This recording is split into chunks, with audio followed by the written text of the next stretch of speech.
Nosotros vamos a hablarles sobre los impactos socioculturales de la etnicidad y el racismo en Latinoamérica, desde la época colonial hasta la actualidad multicultural. Problemática.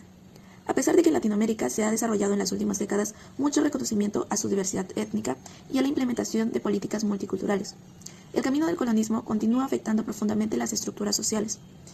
Cosas como la encomienda, la hacienda y la esclavitud y otros sistemas coloniales fueron el origen de jerarquías raciales y de propiedad. Aún así, se siguen manifestando en la desigualdad económica, educativa o de personas afrodescendientes. Buenas noches, profesor. En mi momento podría hablar de la problemática, los objetivos generales y el objetivo específico. Bueno, más que todo buscamos en la problemática, ya que en los últimos tiempos del desarrollo étnico y la implementación de políticas multiculturales que hay acá en el Perú, se ha estado implementando del origen de las jerarquías raciales de propiedad, ¿no? Que ya no tiene que seguir siendo igual. Estamos viendo mucha desigualdad económica últimamente, pero nosotros queremos ver que eso cambie acá en el Perú. El objetivo general es más que todo revisar de qué forma las jerarquías étnicas y raciales que sucedieron durante el periodo colonial han dado lugar a efectos en las socioculturas de América Latina, ¿no? Como la identidad, la educación y la discriminación racial. Y bueno, más que todo los objetivos específicos, contamos identificar los procesos históricos que dieron origen a la clasificación racial y étnicas en América Latina durante las épocas, analizar las desigualdades en educación, salarios y oportunidades laborales entre las sociedades indígenas afrodescendientes. Hola compañeros, hoy voy a presentarles la hipótesis de nuestro trabajo titulado Los impactos socioculturales del racismo y la etnicidad en América Latina. Nuestra hipótesis general plantea que la herencia colonial, con la encomienda, la esclavitud y el sistema de castas, dejó jerarquías raciales y culturales que aún se reflejan hoy en Latinoamérica Latina, especialmente en lo económico, social y educativo. Ahora entramos en hipótesis específicas. Encontramos tres puntos importantes que son el ámbito socioeconómico, el ámbito social y el ámbito educativo. En el ámbito socioeconómico, estas dimensiones del pasado explican que por qué los pueblos indígenas y afrodescendientes siguen enfrentando más pobreza.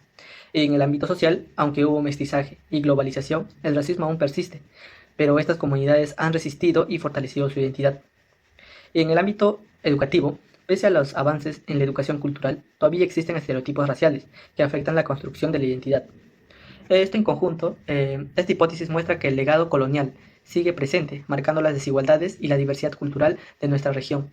Marco teórico. El racismo y etnicidad en América Latina tienen raíces profundas que se remontan a la época colonial. Con la llegada de los europeos se impusieron jerarquías raciales y culturales que moldearon las relaciones sociales, políticas y económicas de la región. Durante la colonia, el sistema de castas clasificó a las personas según su origen racial, otorgando privilegios a los blancos y marginando a los pueblos indígenas y afrodescendientes. Actualmente, el racismo se manifiesta tanto en lo estructural como en lo simbólico. El primero se evidencia en las brechas económicas y sociales y el segundo en estereotipos. De esta forma, la discriminación racial sigue afectando el desarrollo social y la integración cultural en los países latinoamericanos. La etnicidad, entendida como una construcción social basada en la cultura y la identidad compartida, ha cobrado relevancia gracias a los movimientos indígenas y afrodescendientes que existen del reconocimiento y respeto por sus derechos. Sin embargo, la discriminación continúa limitando su plena participación en la sociedad. Desde una mirada sociológica, la teoría de la estratificación social explica cómo las jerarquías raciales influyen en la distribución del poder y los recursos. Según CEPAL, los pueblos indígenas y afrodescendientes siguen siendo los más afectados de la pobreza y la exclusión. A su vez, el enfoque interseccional de Crenshaw ayuda a entender cómo el racismo se combina con el género y la clase social, generando experiencias diversas de desigualdad.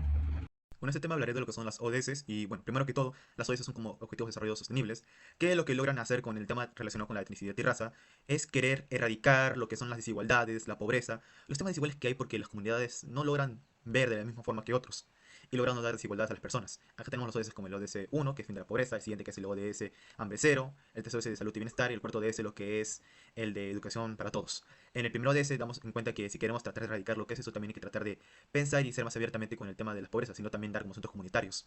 Para el otro tema que también sería, que es de hambre cero, hay los lugares que la gente por hecho que sean de tez oscura o como la vean de otros modos, no les quieren dar como las mismas necesidades que le dan, sea que no tengan la costumbre o no tengan un modo de igualarlo a sí mismo. Y pues creo que un modo así necesariamente para eso que también podemos otorgar es como el hecho de hacer como centros comunitarios de alimentación para la gente con escasos recursos. En otro caso también que se ve afectada la sociedad también es en el de salud y bienestar, que cierta parte por tener rasgos diferentes la atención puede ser desigual y creo que un mejor modo es tener la conciencia de uno mismo que todas las vidas son iguales y los valores que también se dan deben serlo con el trato de las personas. Y como último sería el hecho de la OSS de educación para todos. Sé que hay algunas personas que por categorizarlas y más se dan en lo que son las etnias de piel o el nivel económico que tiene la gente, logran discriminar como hacerlas mucho menos y esa cuestión como hay preferencias. Y hay que también ser selectivos con el tema de que también con quién estamos, como quién es el que está en cargo de ciertas circunstancias. sería la cuestión de tener más control de las instituciones. Ahora, eso es todo.